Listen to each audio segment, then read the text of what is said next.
తగలబెట్టండి sir Niranjan గారు. Box office లెక్కలనేవి unpredictable. ఏ సినిమా ఎంత కలెక్ట్ చేస్తుందనేది ఎవ్వరూ ఊహించలేరు. కొన్నిసార్లు భారీ అంచనాల మధ్య వచ్చే సినిమాలు రెండో రోజుకే బోల్తా కొట్టేస్తాయి. హిట్ టాక్ వచ్చినప్పటికీ జెండా ఎత్తేస్తాయి. మరికొన్ని సినిమాలు మాత్రం టాక్తో సంబంధం లేకుండా వసూళ్ల వర్షం కురిపిస్తాయి. అయితే ఇంకొన్ని సినిమాలు మాత్రం వీటన్నిటికీ భిన్నంగా ఫలితాలను నమోదు చేస్తాయి. మొదట్లో శిఖరం ఎక్కి ఆ వెంటనే పాతాళానికి పడిపోతుంటాయి. ఇప్పుడు వీరసింహారెడ్డి విషయంలో కూడా సరిగ్గా అదే జరిగింది.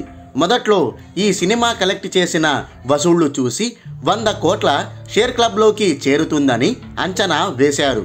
కానీ 80 కోట్ల మార్క్ని కూడా అందుకోకుండానే ఈ సినిమా చాప చుట్టేసింది.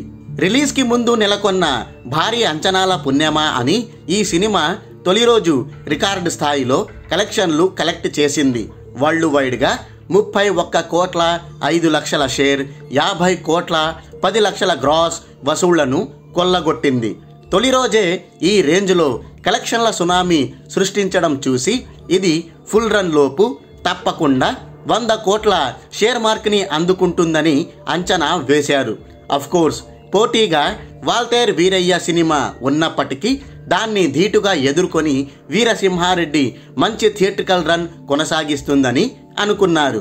కానీ రెండో రోజుకే ఆ అంచనాలన్నీ పాతాళానికి పడిపోయాయి. ఈ సినిమా వసూళ్లు డ్రాస్టిక్గా డ్రాప్ అయ్యాయి.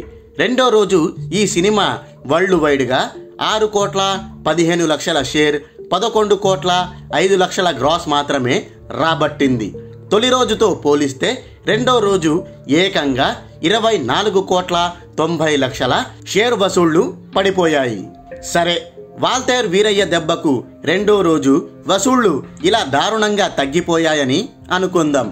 మరి ఆ తర్వాతి రోజు నుంచైనా పుంజుకుందా అంటే అస్సలు పెరగలేదు. వీకెండ్ పుణ్యమా అని డీసెంట్ కలెక్షన్లు అయితే ఈ సినిమా రాబట్టగలిగింది. కానీ వర్కింగ్ డేస్లోకి అడుగు పెట్టాక పూర్తిగా డల్ అయిపోయింది. రెండో వారంలోనే ఈ సినిమా కలెక్షన్లు లక్షలకు డ్రాప్ అయ్యాయి. ఈ దెబ్బకు చాలా చోట్ల థియేటర్ల రెంట్లు కూడా రాకపోవడంతో ఈ సినిమాను లేపేయాల్సి వచ్చింది. ఇలా ఈ సినిమాను క్రమంగా థియేటర్ల నుంచి తొలగించడంతో ఇది ఫైనల్ స్టేజ్కి చేరుకుంది. ఫలితంగా ఈ సినిమా ముందుగా అంచనా వేసినట్లు 100 కోట్ల షేర్ మార్క్ని అందుకోకుండానే చాప చుట్టేసింది. రిపోర్ట్స్ ప్రకారం ఈ సినిమా 2 తెలుగు రాష్ట్రాల్లో కలుపుకొని 69 కోట్ల 10 లక్షల షేర్, 112 కోట్ల 30 లక్షల గ్రాస్ రాబట్టింది. ఇక కర్ణాటక, రెస్ట్ ఆఫ్ ఇండియా మరియు ఓవర్సీస్ లెక్కలన్నీ కలుపుకుంటే 79 కోట్ల 80 లక్షల షేర్, 133 కోట్ల 70 లక్షల గ్రాస్ నమోదైంది. ఈ ఫుల్ రన్ కలెక్షన్ల నుంచి ఈ సినిమా చేసిన 74 కోట్ల ప్రీ రిలీజ్ బిజినెస్ తీసేస్తే 5 కోట్ల 80 లక్షల లాభాలు వచ్చినట్లు లెక్క.